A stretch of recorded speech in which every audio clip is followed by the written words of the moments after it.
Hello, everyone. I'm Erin Crawford with the American Heart Association. We're so excited to have you join us today.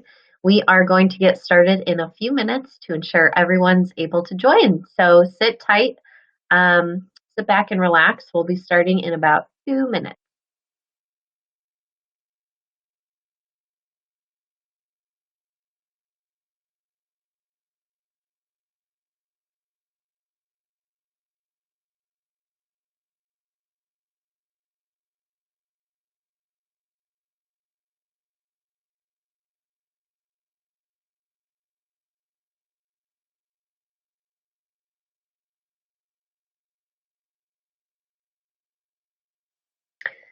Alrighty, for the sake of time, I'm going to go ahead and get started. Thanks for joining us. Again, I'm Erin Crawford with the American Heart Association and your moderator for this breakout session. Please join me in welcoming Jeff Sobieralski, who is the Director of Financial Wellness and Wellbeing with Teachers Federal Credit Union. After our presentation, Jeff will be joining us to answer any questions you may have in regards to the topic. So please do feel free to utilize the chat and ask your questions, and we will answer as many as possible in conclusion of today's presentation. And to ensure, we will follow up on any that might not get answered because we do have to hop into the main event at 12:15. So with that, let's lean in and learn more about financial wellness. Hi, I'm Jeff Sobieralski, the Director of Financial Wellness and Wellbeing for Teachers Credit Union. I know that financial wellness and well-being is a mouthful, so let's talk about how these terms are different and what they mean for you. Financial wellness is learning how to manage financial expenses such as budgeting, saving, growing, and investing. We increase our financial wellness by taking positive steps toward healthier financial habits, which is what credit unions like TCU are trying to help our members achieve. Basically, it's taking financial literacy and applying it to your day-to-day finances. To understand financial well-being, first we need to understand well-being. So what is well-being? Leading researcher Gallup defines well-being as shooting for your best possible life. It includes 5 elements. Financial, which is about managing your budget to reduce stress and increase financial security. Social well-being, you have supportive relationships and love in your life. There's physical well-being, having good health and enough energy to get things done each day. Career is liking what you do each day and being motivated to achieve your goals. And community well-being, it's liking where you live, feeling safe and having pride in your community. And altogether and in balance, these elements create well-being. So what is financial well-being? It's a person's emotional relationship with the things and experiences their money can buy and their emotional motivations for saving and borrowing. Financial well-being is a person's perception of their finances. It's about how much joy, confidence, or even worry we feel regarding our finances. Overall, we all want to decrease stress, knowing we have the ability to absorb a financial shock. We all want to feel an increased sense of security, knowing we have control over our day-to-day or month-to-month finances. And we all want to have the financial freedom to make choices that allow us to enjoy life. Gallup research has shown that people with high financial well-being are more likely to have greater career, social, and community well-being, and better physical health. In other words, financial well-being contributes to changing people's lives. Today, I'd like to share 3 recommendations for boosting your financial well-being. Number 1, buy experiences. Take loved ones on a vacation or go on an outing with friends. The experiences you have will last while material purchases fade. Plus, you get to look forward to the event and will have happy memories, hopefully many. We don't get bored with fond memories like we do with things. Number 2, spend on others instead of solely on material possessions. Research has found that spending money on yourself does not boost your happiness or well-being. However, spending money on others does. In fact, it appears to be as important to people's happiness as the total amount of money they make. Number 3, establish default systems that lessen your daily worries about money. Set up automatic payments and automatic savings transfers. These types of effortless transactions can increase your peace of mind and financial well-being. Funds can go into separate accounts like vacation accounts, dining out, special savings, and the super important emergency fund. Take advantage of retirement accounts offered by employers. Take advantage of any roundup savings plans your financial institution offers. Again, buy experiences, spend money on others, and set up default systems. Financial well-being is about managing your economic life to reduce your stress and increase your financial security. People with high financial well-being are more satisfied with their overall standard of living and manage their personal finances well to create financial security.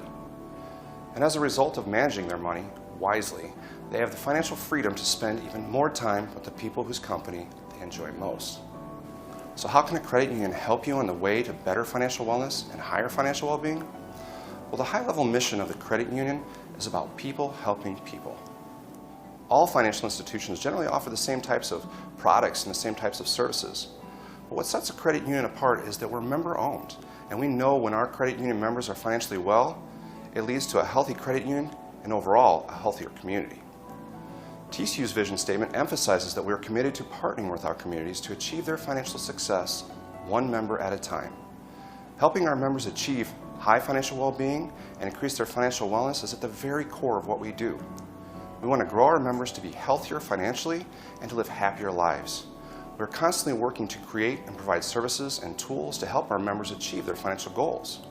We offer financial advisors, free online financial education tools for students and for adults, online calculators, articles, podcasts, guides, and other tools that may help you through major life purchases and everyday financial decisions that lead towards better financial wellness and higher financial well-being. We're here to help you get where you want to be. Thank you for joining me, and blessings on your financial journey.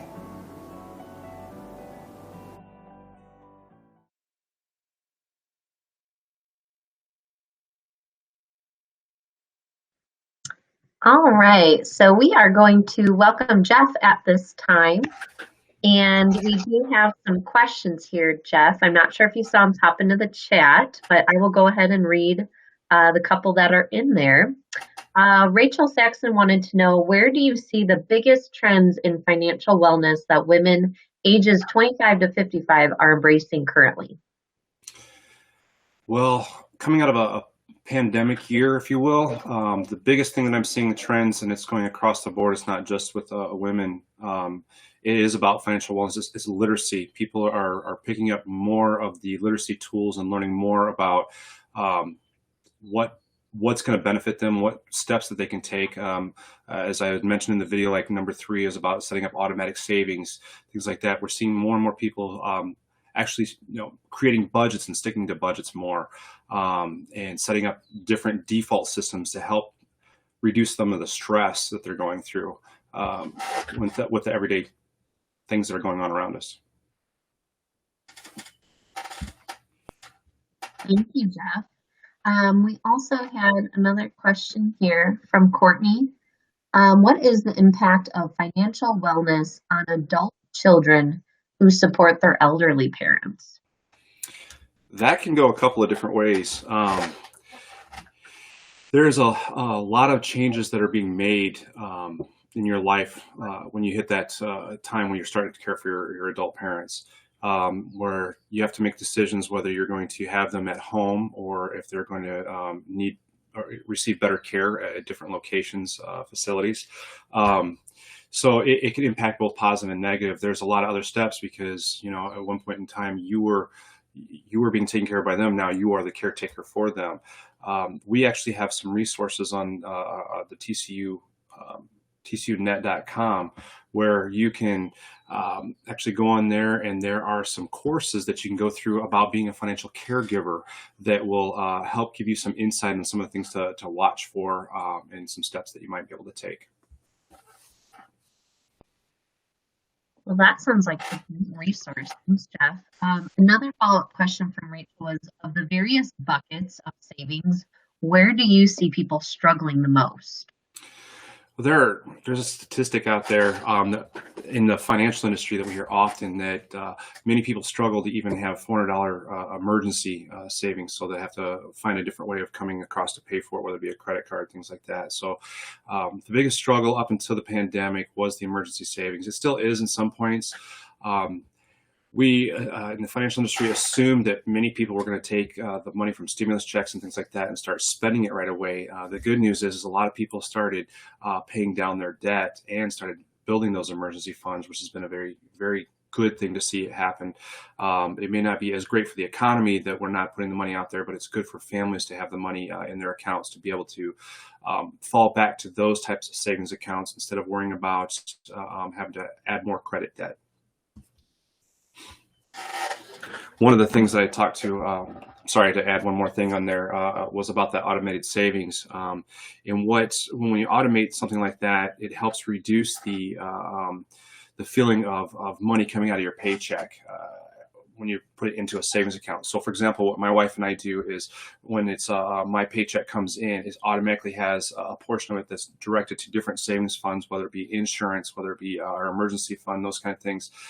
It's already earmarked for that as part of our budget. That way we are more prepared to have any kind of emergencies pop up, or if we can try to save for vacations, things like that.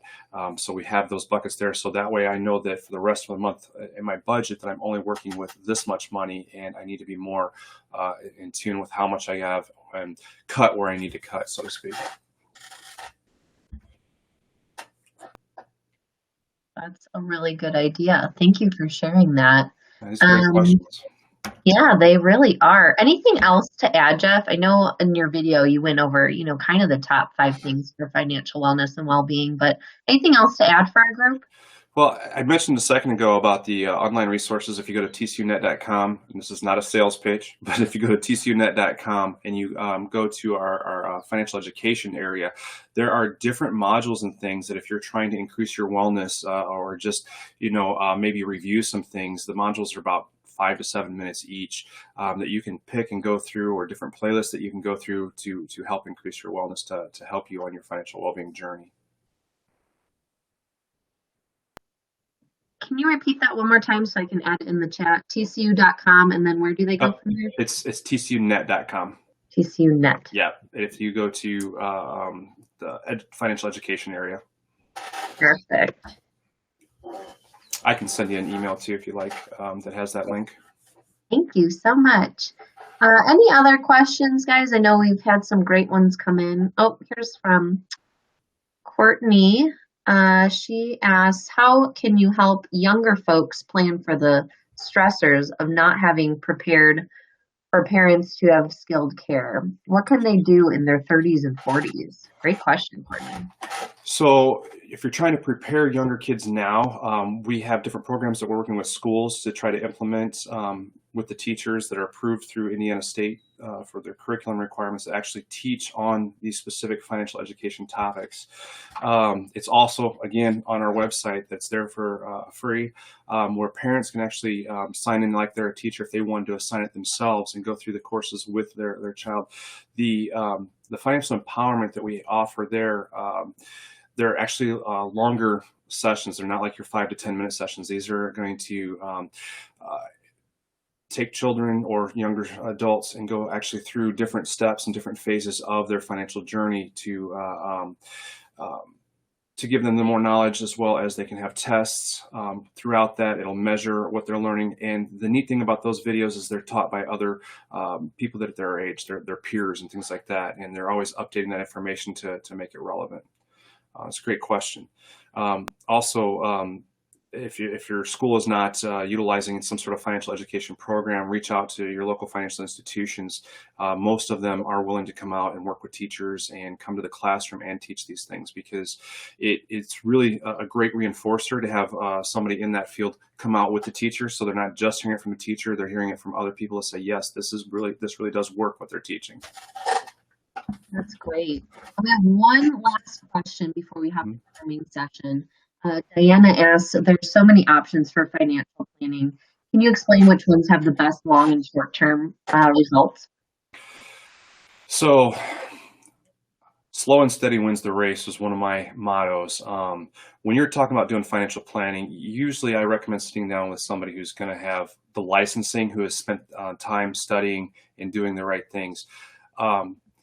There's an old term, don't put all your eggs in one basket too. So you want to have a diverse portfolio of how you're trying to set up savings plans for your future. And every person has a different plan in the future about how they want their lifestyle to work. And you've got different elements that are in there, like, will I be caring for my adult parents later on in life, or how many children do I have? Am I going to be supporting paying for most of their school or a portion of their school? There's so many different elements. That's why really sitting down with a financial advisor is going to give you the best opportunity to plan that whole thing out. And not only sitting down with them, but making sure you're reviewing with them at least once every year to every 2 years, forcing that review if you have to sit down with them and say, I just want to make sure that I'm still on the right track. Great advice. I love a good financial planner. Great questions. Great questions. Well, thank you again, Jeff. We're so appreciative of your expertise, and thank you all for engaging in this breakout session. At this time, we're going to go ahead and hop out of the breakout session. Please go to the main event page, and if you click agenda at the top tab, you'll go ahead and go into the main event from there. So I will see you all there. Thank you. Thank you.